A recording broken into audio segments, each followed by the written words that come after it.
unraveling. You with me? Watch this. Paul Warburg, a Jewish banker, tied in with the Rothschilds, bankers, European. They have always wanted to get control of America's ability to print money.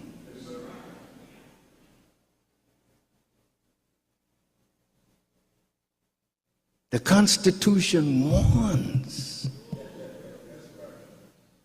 that America must never let anyone set up a central bank that takes away Congress's right to print money.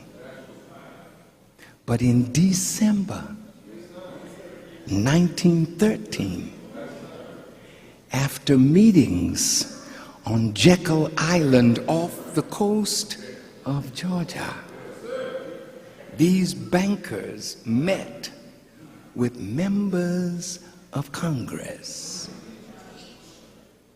And while Congress was busy with Christmas,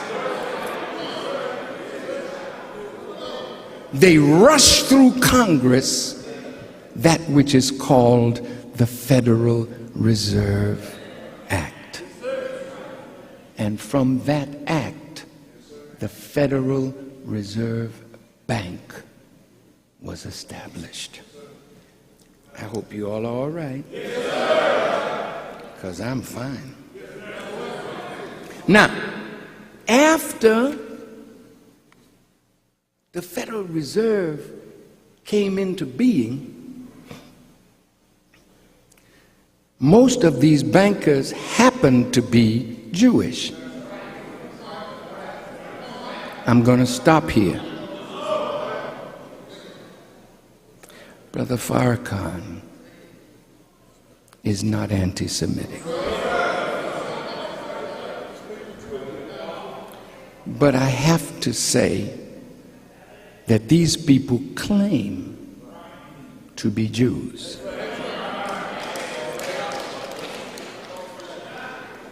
And now the Federal Reserve Bank, they really don't have nobody overseeing them.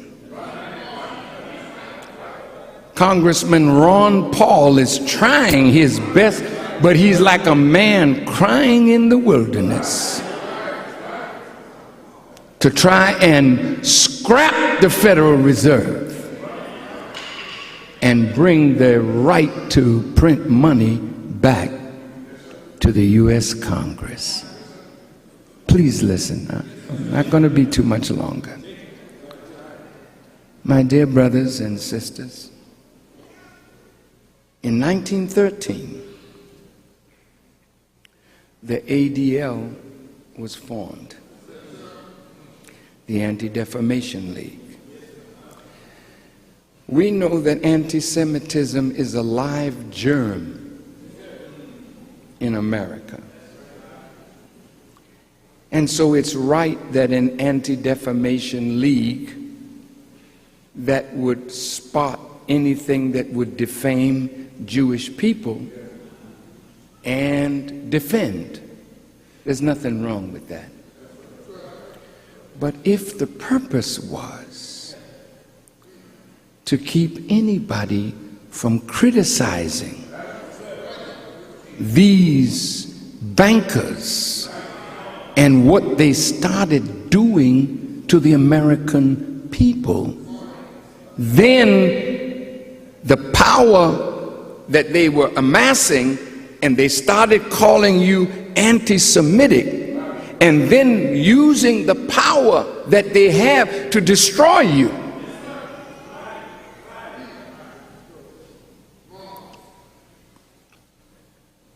In 1913, thereabouts, a tax code. The IRS is formed. Because if somebody else is going to print the money, they're going to loan it to governments at an interest rate.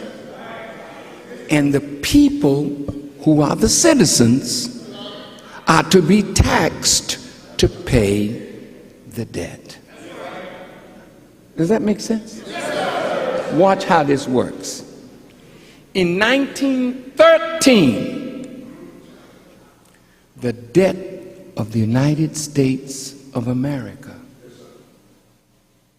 was a little over $1 billion. It's not even 100 years later. And the debt as of November the 24th, 12 trillion, 16 billion, 320 million, 934,466.71. Now, from 1 billion, less than 100 years later, 12 trillion. And if you add in Social Security, if you add in Medicare and Medicaid, the debt is over $60 trillion. America cannot pay that kind of debt. Are you listening?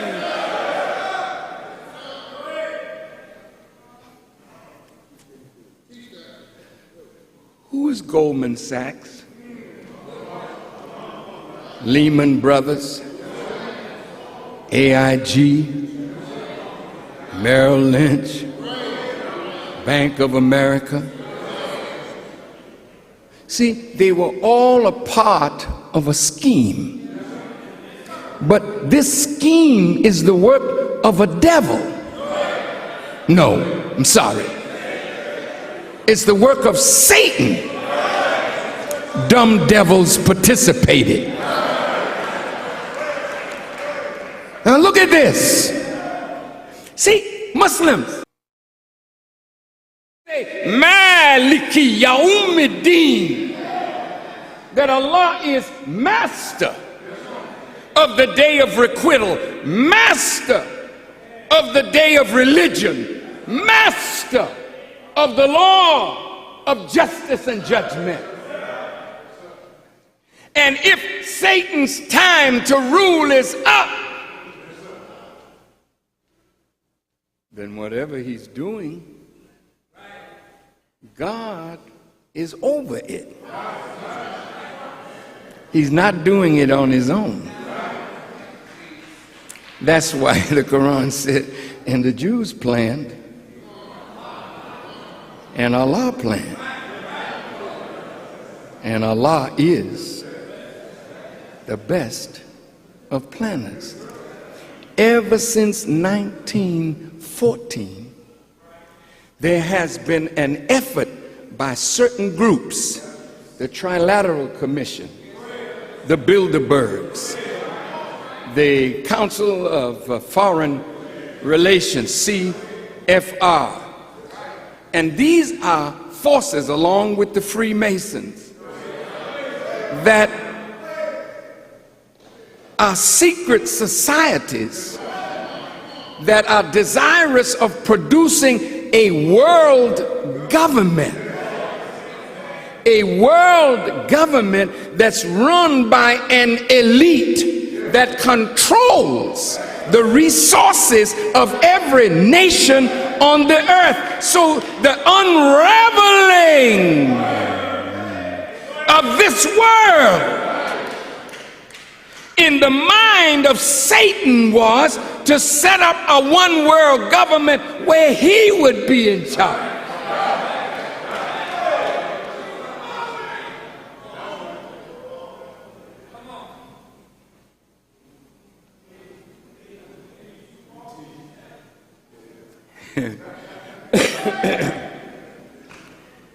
Now, since 1913, look at this.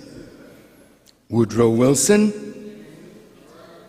who presided over both the United States and Princeton University. Woodrow Wilson said, no, the war, World War I, began in 1914. But Woodrow Wilson, who was our president, said that we were not going to get involved in such war. But he was over Princeton, and he used his prominence in setting the nation's educational goals and policies. Listen to what he said. We want a class of persons to have a liberal education, and we want another class of persons, a very much larger class of necessity in every society, to forego the privilege of a liberal education and fit themselves to perform specific, difficult manual tasks. So what this president was in favor of through education was to set up a class that would have liberal education, but the larger class would be the workers for the educated, but on top of them,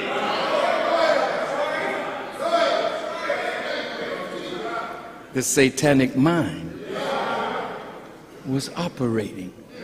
I hope I'm not boring you. Now,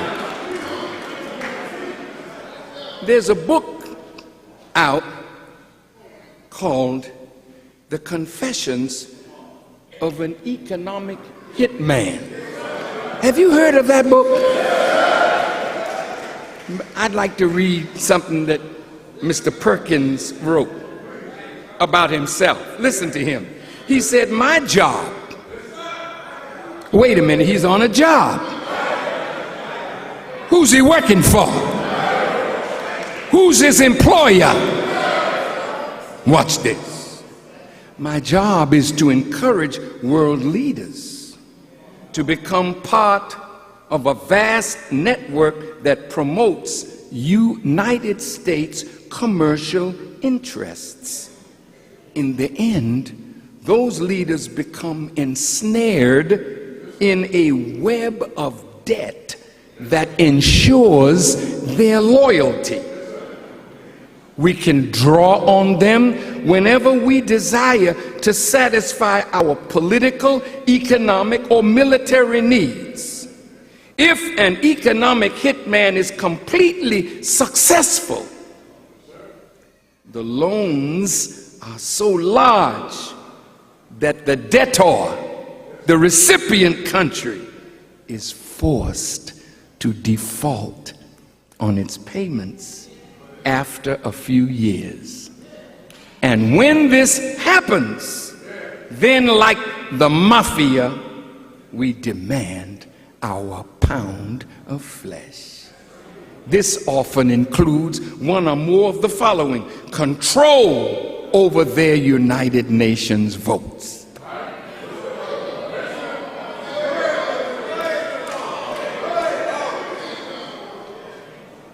second, the installation of military bases in their countries.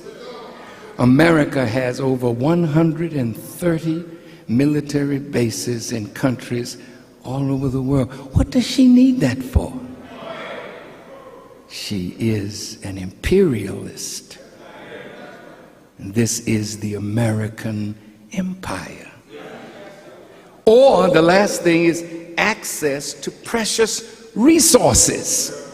We got you in debt, we take your resources, such as oil or the Panama Canal.